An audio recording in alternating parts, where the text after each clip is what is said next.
Өткөндө Улуу Манас сабактарынан ушу чоң казаттын ортосуна келип бүтүрдүк эле, эми ошону улайлар.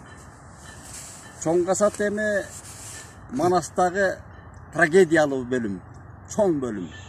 Кульминациялык чокусу ошо чыгарманын, улуу тарыхый чыгарманын.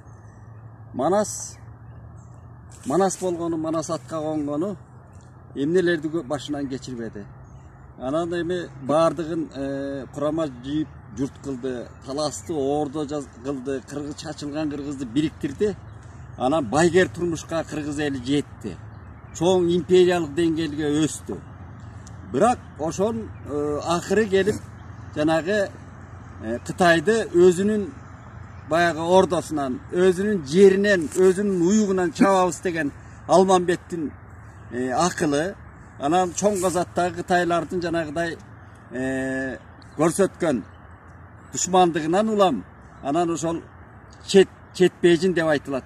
Мына ошол Кытайдын бир четине, эми ошондо эле Кытай чоң мамлекет. Ошол жерге чейин барышып, эми бир чети баскынчылыктын идеясы, баскынчылыктын сабактары жатат бу жерде. Анан ошол Манас өзү жарадар болуп, ошондон кийин анан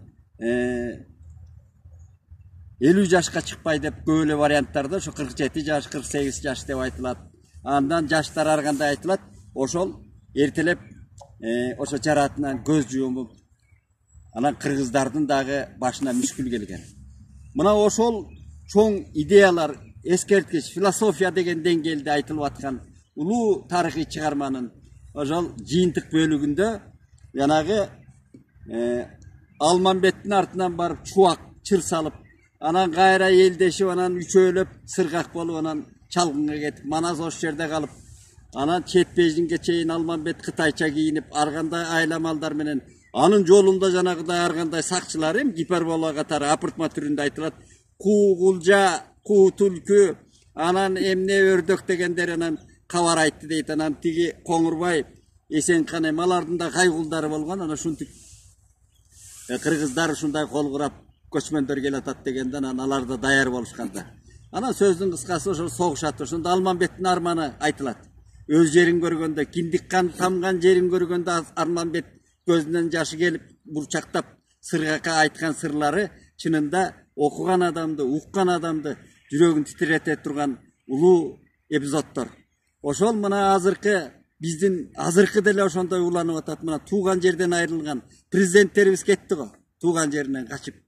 Анан эми кийинки тагдыры мынабы кыргыз эли жанагыдай миграцияга өз жеринен, Ала тоодой бейиштей жеринен кетип атышат. Жаштар, балдар, кыздар. Мына ошолордун өзөгүндө эмне деген кайгы муң жатат.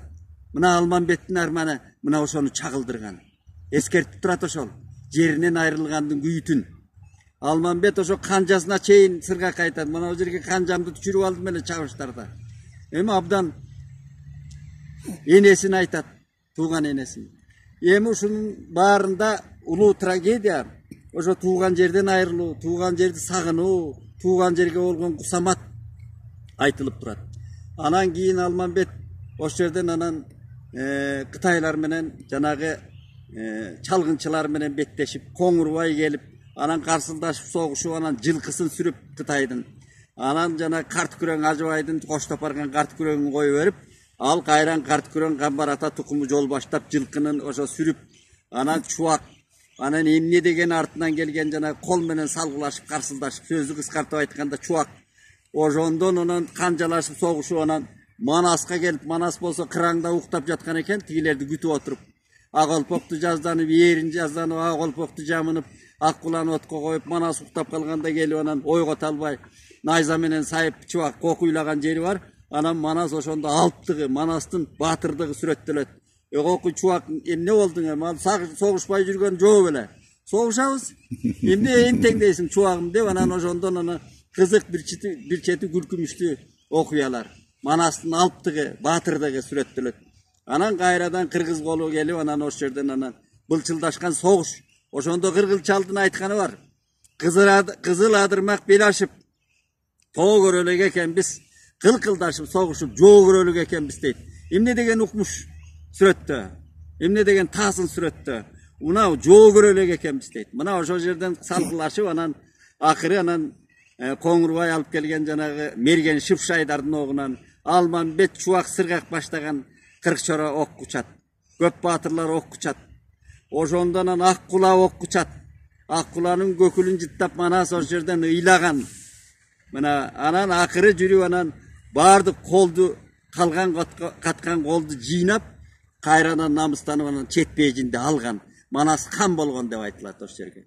Анан биякта кайран энен Канекей жатып таласта. Кокуй төрөм неттиң деп кылкылдап жаткан көп Кутай сен падыша боло турган эл эмес. Ал ошо сен бийлей турган жер эмес деп анан ошонтип анан тай бурулду жана сайкал кыз сайкал Семетейге тартууга берген тай бурул биштигес экен. Ошону мингисип Бакайды 6 күлүк ат менен алакандай ат менен кайрадан Манаска чет бейжинге жөнөткөн. Ошонтип анан жеткичекти жана Коңурбай күн чыгып келатканда ошо кыргыздын илгерки көчмөн кыргыздардын салты болгон Кудайга жалынган күн чыгып келатканда жыңайлак жылаңбаш туруп зоотторун чечип курал жарагын чечип ошо кезде ат үстүндө сакчысы Ажыбай үргүлөп кеткенден анан аңдып жүргөн Коңурбай келип анан учу сугарылган найза менен саят дейт. Сайганда анан Ажыбай ойгонуп Коңурбайды кубалап жетпей өксүп чала сайып анан келип анан теге найзанын учун чыгарам деп учу сынып калат теге аркасында Манастын. Ошол жарааттан кийин Манас көз жумган. Бирок ага чейин жанагы Чалажан Манасты, Жарадар Манастан ат үстүнө жана сал жасап, кадимкидей жана кровать сыяктуу. Анан ошондой анан ат менен анан таласка алып келишет. Таласка алып келгенде анан кайран энен Канекей Семетей Балтырбешик Семетейди алдынан алып чыгып, анан эми баатырдын көзү атанын назары кандай болот деп көрсөтпөй, ошондо да Манастын колуна бербей, анан ыйын угусуп, анан камчыга баланын чекесин тийгизип, камчынын бүктөп, анан Манаска жыттатып ошондой ырымдаган жери бар. Ошондо Манас анан өзө дегенде оосунан өзө кан кетип Манас анан жанагы жараатынан анан алсырап, акыры канча дарылаганга болбой, Канекей энең ыйлап эмне деген жерлерден табып дарыларды алып келип дарыласа да болбой, анан акыры Манас көз жумган. Ошо көз жумганда айткан кереси. Мына Алтарам дейт, атадан аталаштан алтоо чейин элиштен экөө деген сөз ошондон калган. Мен аталаш бир туугандарым Абыке көбөш баштаган Алтарам сени жөн койбойт. Мына талас кийин анан Атамбаев ошодо күлкүлүү сөз айта кетели. Атамбаев бир жолу айтып атпайбы? Таластыктарга жана омуролуп талас жери болбойт, Манас кыргыз эл болбойт деп ошол Манас атабыз айткан деп. Ал кересте айтылган ошондой сөз. Ал мен өлгөндөн кийин укпей бак. Бул кыргыз сени күтө албайт. Калың кыргыз. Мына Алтарам сага тынчтык бербейт, талас жери болбойт. Сен кет Бухарды көздөй төркүнүңө. Өлгөндө аялга төркүнү жакын болучу деп айтылат. Ошол Семетейди ошол жерден Исмайылдын кайнысын айтып атат. Исмайылдын атаң Темиркандын ошол калкалоосунда чоңойт.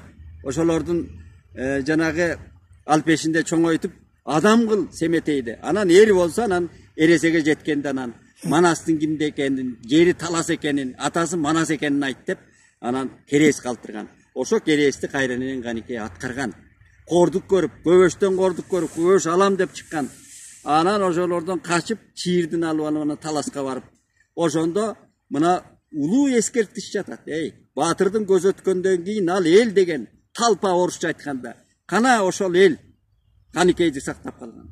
Кана ошол чоролор, кана ошо Бакай. Баары бийлик келгенден кийинки бийликтин алдында алсыз. Канекейди коргой албай калган. Ошол Канекей качып анан кийин Семетейди тиятат.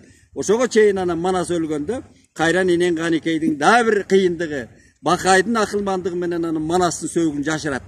Ошондо жана кыз сайкал келип, ошо сүйгөнү кыз сайкалы келип, акыретте жолдош болом деген, акыретте аял болом деген кыз сайкалы келип, кадимкидей кара кийип, Манастын зыйнатына, карашына турган. Анан акыры анан жанагыдай Манастын сөөгүн анан душмандардан бөтөн көстөн жашырып, кайда көмүлгөнү белгисиз. Ушундай абдан бир чоң айтылган. Эми биз жыйынтыктап туруп, мынабы улуу Манас бул эми айта берсе, мен кыскача балдарга бир таазир болсун деген мааниде ошо максатта айттык муну. Bilgender Manas'ta okuganlar alı özünçe mesele. Özünçe okup, özünçe singiriyor. Manas Akiyanday olan ulu çıkarma. Ulu şedevri, o zeka daviyattın. Bayırkı Kırgız'ın ulu murası.